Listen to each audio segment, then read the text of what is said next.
सोचिए, आपको अचानक पता लगे कि आपका पैन कार्ड काम नहीं कर रहा है, ना ITR फाइल हो पा रहा है और ना ही टैक्स रिफंड मिले और ना ही कोई जरूरी वित्तीय काम पूरे हो पा रहे हैं। ऐसी परेशानी से बचने के लिए पैन को आधार कार्ड से लिंक करना बेहद जरूरी माना जाता है। अगर आपका पैन कार्ड निष्क्रिय हो चुका है तो भी इसे दोबारा से चालू किया जा सकता है। आइए आसान भाषा में समझते हैं पूरा प्रोसेस। पैन आधार लिंक क्यों है जरूरी? तो आज के समय में पैन कार्ड सिर्फ एक पहचान पत्र नहीं बल्कि आपकी पूरी वित्तीय पहचान का हिस्सा है। बैंकिंग, इनकम टैक्स रिटर्न, निवेश, बड़े लेन देन जैसे कई कामों में पैन कार्ड की जरूरत पड़ती है। इनकम टैक्स एक्ट 1961 की धारा 139AA के तहत पात्र पैन धारकों के लिए पैन को आधार कार्ड से लिंक कराना जरूरी किया गया है। अगर कोई व्यक्ति समय पर पैन और आधार को लिंक नहीं कराता है तो उसका पैन निष्क्रिय कर दिया जाएगा। पैन कार्ड निष्क्रिय होने पर क्या परेशानियां आती हैं? अगर आपका पैन कार्ड निष्क्रिय कर दिया गया है तो इसका असर आपके कई जरूरी कामों पर पड़ सकता है। सबसे पहला, इनकम टैक्स रिफंड में परेशानी। अगर आपने ITR फाइल किया है और आपका पैन कार्ड काम नहीं कर रहा है तो टैक्स रिफंड जारी होने में दिक्कत आ सकती है। साथ ही देरी से मिलने वाले रिफंड पर मिलने वाला ब्याज भी प्रभावित हो सकता है। अगली परेशानी की बात करें तो वो है ज्यादा TDS और TCS कट सकता है। पैन कार्ड निष्क्रिय होने की स्थिति में कई मामलों में टैक्स कटौती की दर ज्यादा हो जाती है, यानी आपकी कमाई का ज्यादा हिस्सा टैक्स के रूप में कट सकता है। अगले पॉइंट की बात करें तो वो है वित्तीय काम अटक सकते हैं।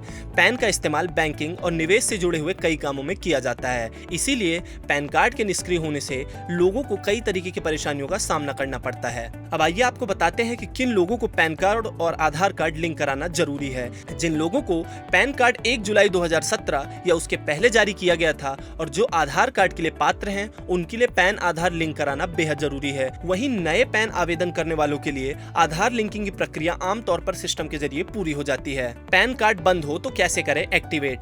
अगर आपका पैन कार्ड आधार से लिंक नहीं होने के कारण बंद हो चुका है तो इसे दोबारा चालू करने के लिए आपको आधार लिंकिंग प्रक्रिया पूरी करनी होगी। इसके लिए आपको पैन नंबर, आधार से लिंक मोबाइल नंबर की जरूरत होगी।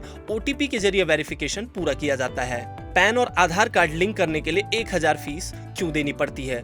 तो अगर आपने तय सीमा के अंदर पैन और आधार कार्ड को एक साथ लिंक करा दिया तो ठीक है, वरना अब लिंकिंग के लिए 1000 रुपए की लेट फीस जमा करनी पड़ेगी। ये फीस इनकम टैक्स ई-फाइलिंग पोर्टल के जरिए ऑनलाइन जमा की जा सकती है। आइए आपको बताते हैं कि घर बैठे ही कैसे 1000 रुपए की फीस का भुगतान करके आप अपना पैन कार्ड दोबारा से चालू करवा सकते हैं। तो इसके लिए सबसे पहला स्टेप है इनकम टैक्स ई-फाइलिंग पोर्टल पर जाएं। स्टेप 2, क्विक लिंक सेक्शन में जाकर लिंक आधार विकल्प चुनें। स्टेप 3, अपना पैन और आधार नंबर दर्ज करें। स्टेप 4, वेरिफिकेशन के बाद ई पे टैक्स विकल्प पर जाएं। स्टेप 5, कंटिन्यू टू पे पर क्लिक करें। स्टेप 6, पेमेंट के लिए जरूरी जानकारियां भरें और पैन आधार लिंकिंग की देरी की फीस 1000 रुपए जमा करें।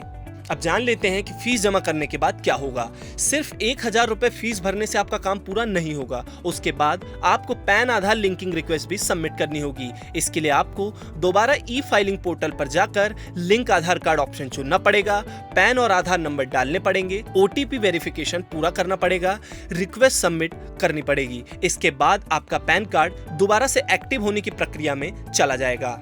अब जान लीजिए कि पैन और आधार लिंक हुआ या नहीं, इसको कैसे चेक करें। अगर आपको पता नहीं है कि आपका पैन आधार से लिंक है या नहीं तो आप ऑनलाइन स्टेटस चेक कर सकते हैं। इसके लिए आपको इनकम टैक्स ई-फाइलिंग पोर्टल पर जाना पड़ेगा, आधार कार्ड लिंक स्टेटस विकल्प को चुनना पड़ेगा, पैन और आधार नंबर को दर्ज करें, व्यू लिंक आधार स्टेटस पर क्लिक करें। इसके बाद आपको पता चल जाएगा कि दोनों डॉक्यूमेंट्स लिंक हैं या नहीं हैं। ध्यान रखें, छोटी गलती से भी बड़ी परेशानी हो सकती है।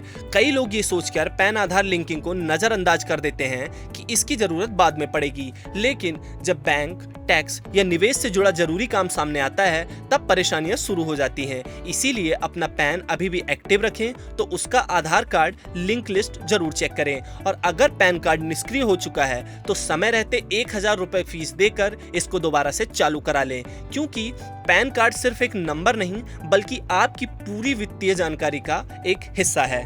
ऐसी ही और खबरों और अपडेट्स को जानने के लिए देखते रहें गुड रिटर्न्स डिजिटल।